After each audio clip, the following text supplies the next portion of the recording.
Good day, everyone. I hope you're having a good weekend wherever you are. This is part 3 of the series of Diary of a Film for Inbetween, where I'm going to take you step by step through how I made Inbetween in multiple episodes, 20 or 30, and how you can use my experiences to help you make your film. Okay, so in the last episode, we talked about how you had to incorporate to protect yourself financially and to make yourself more of an attractive investment.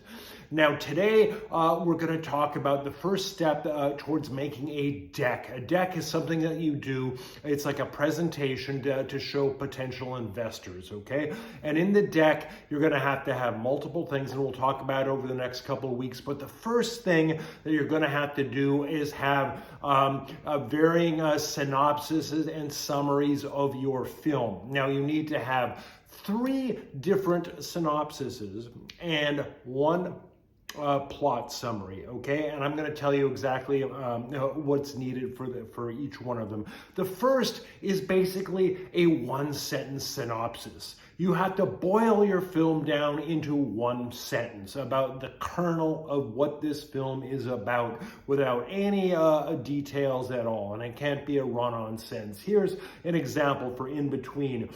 A young man meets a slacker couple in London who help him in his quest to break away from his criminal past and realize his dreams. That is Inbetween, boiled down to its most simple formula. So you're going to have to do that. It's also called an elevator pitch. So if anyone comes up to you and says, "What's your film about?" You give this 1 sentence, memorize it, bring it with you everywhere so you can just tell them exactly that, okay?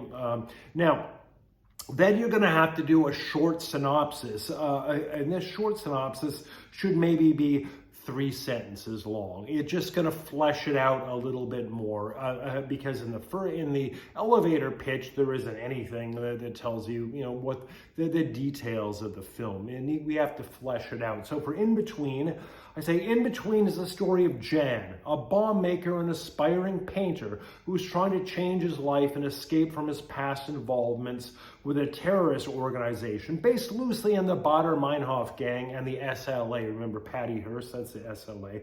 The film explores his relationships with a young slacker couple in London and his terrorist former girlfriend as he tries to strike back at the terrorist leader while also fulfilling his obsession with painting and meeting a mysterious local pop singer. Okay, so that is the short synopsis. Yeah, it's not too long, and it fleshes things out a little bit more. Okay, now the next thing you're going to have to write is a longer synopsis. Okay, and the longer synopsis should be 3 paragraphs long and maybe about 3/4 of a page. And here, it's not a plot summary. You're going to have to do that as well. You basically have to draw someone in with what the story is about, with like a hook at the beginning, and then flesh it out.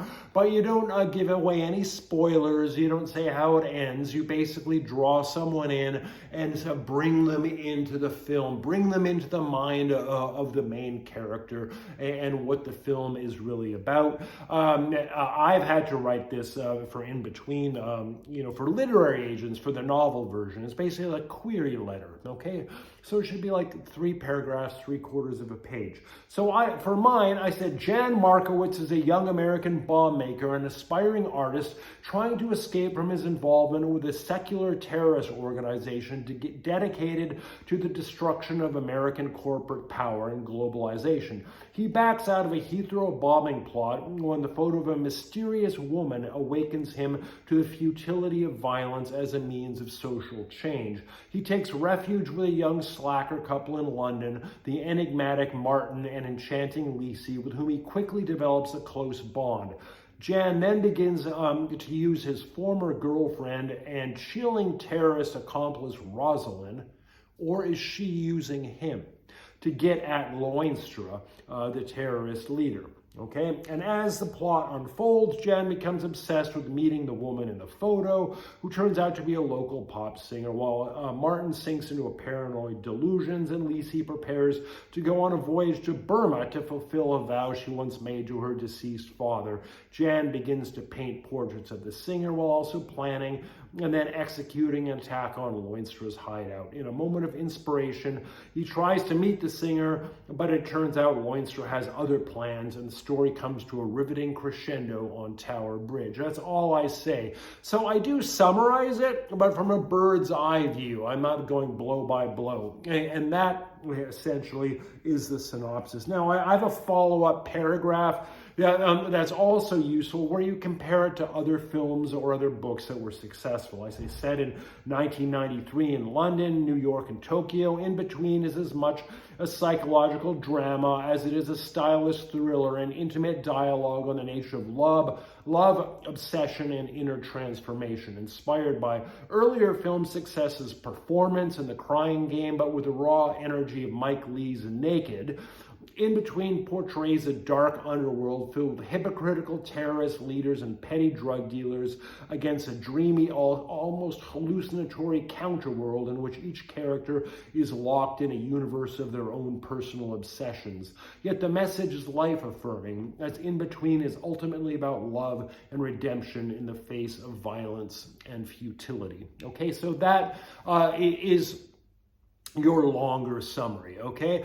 You'll also have to do a 1 to 2 page plot summary, and there you just do the bare bones, scene by scene, blow by blow, boiled down to the simplest sentences without any embellishment, just to let any potential, production company know exactly what this script is about without them having to read the entire thing. But quite often, people don't even read the synopsis, the plot synopsis at all. So anyway, that's it. That's the first step you need to make to get your deck together, okay? You have to work over and over again to get these descriptions right. It took me months. You write it, you put it down, come back a few weeks later, reread it, rewrite it, etc., etc., etc. Okay? So you could actually get the novel version of Inbetween, which came out after the film, on Amazon as a hardcover book or an ebook. And I have a new book, my 12th, that came out in September, which is more like Franz Kafka or Peter Handke, who won the Nobel Prize in 2019. It's very sort of a postmodern, very kind of edgy, but kind of mesmerizing, I'd like to think. Anyway, it's also available on Amazon. Anyway, thanks for listening. And next week, we're going to talk about your personal bio, which is the next thing that you have to write for your deck to convince people that you know what you're doing. Thank you for listening, and don't forget to like, comment, and subscribe.